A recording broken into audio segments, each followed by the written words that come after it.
ძალიან მაინტერესებს როგორი мама იყო ბატონი გურამ. ფული და ამავე დროს მარტივი კითხვა. როგორია გურამ და დოჩანაშვილის შვილობა? და დიდი კარადა იყო და ქვემოთ ერთ-ერთ უჯრაში იდოეს 100 წიგნი და გავაღე და გავერთე. ყველას მოვახია პატარა კუთხე. და გავერ, რამეკეთები. ხო და მამაჩემ თორე განიცდის, რომ ბავშვი ჩუმად არის. მამაჩემს მოვარდნამ და აქცია იქავრება. რაღაცა ის მომეცა ძალა თუ რწმენა თუ თურმე ესენი არ არიან ეგეთი ყოვლისშემძლეები და მამაჩემ შეუულია რომ რაღაცა შეცვალოს.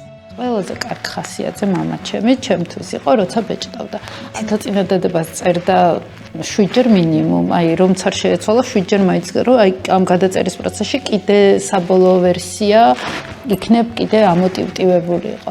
რომელიღაც არალეგალურ გამოცემაში დაიბეჭდა სტატია, რომ გურამ დოჩანაშვილი მაგათ ცდილობს, რომ შეფარული გზითო ამხილოს საბჭოთა კავშირად რეაგირებაც მოყვა ძალიან საშინელი, ну აი ძალიან გაგიჟებული ყოფდა.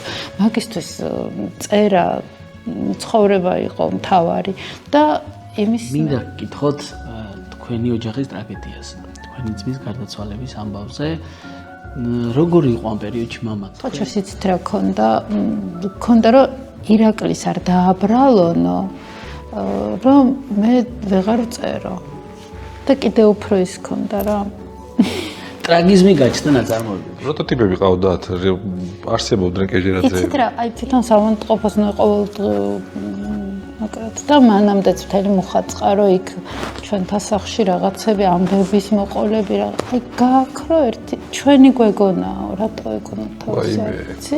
ახლა თქვენ ხო მართლაც გავხდი ოღონდ და დღეს ძალიან ბედნიერი დღეა. განდიტი მადლობა.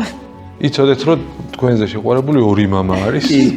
მე უზარმაზარი მადლობა. რაღაცნაირად ორმაგად მიხარია ხოლმე ეს რაღაც მეტად თითქოს აი ამით მამაჩემ მარტო კი არ ვარ, რასაც ვისმენ ახლა თქვენგან აი მამაჩემის გამო და კიდე უფრო მიხარია მოკლედ.